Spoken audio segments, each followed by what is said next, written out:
नमस्कार दोस्तों, आज हम आपके सामने नागेश्वर ज्योतिर्लिंग की कथा लेकर आए हैं।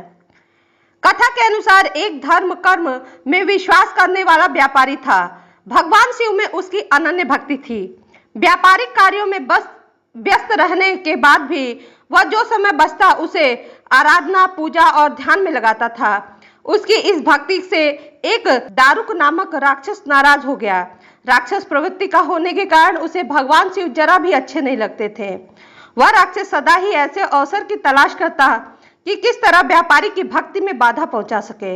एक बार वह व्यापारी नौका से कहीं व्यापारिक कार्य में जा रहा था। उस राक्षस ने यह देख लिया और उसे अवसर पाकर नौका पर आक्रमण कर दिया और नौका के यात्रियों को राजधानी में ले जाकर कैद कर लिया। कैद में भी पुजारी नित्य क्रिया से भगवान शिव का पूजन करने में लगा रहा। बंदी गृह में भी व्यापारी के शिव पूजन का समाचार जब उस राक्षस तक पहुंचा तो उसे बहुत बुरा लगा। वह क्रोध भाव में व्यापारी के पास कारागार में पहुंचा। व्यापारी उस समय पूजा और ध्यान में मग्न था। राक्षस ने उस पर उसी मुद्रा में क्रोध करना आरंभ किया।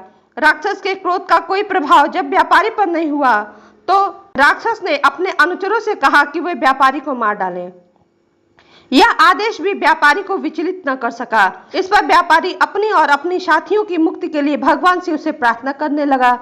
उसकी भक्ति से प्रसन्न होकर भगवान शिव उसी कारागार में एक ज्योतिर्लिंग के रूप में प्रकट हुए और व्यापारी को पशुपत अस्त्र स्वयं की रक्षा करने के लिए दिया। इस अस्त्र से राक्षस दारुक और उनके अनुचरों का वध कर दिया। उसी समय से भगवान शिव के इस ज्योतिर्लिंग का नाम नागेश्वर प्रसिद्ध है। धन्यवाद दोस्तों।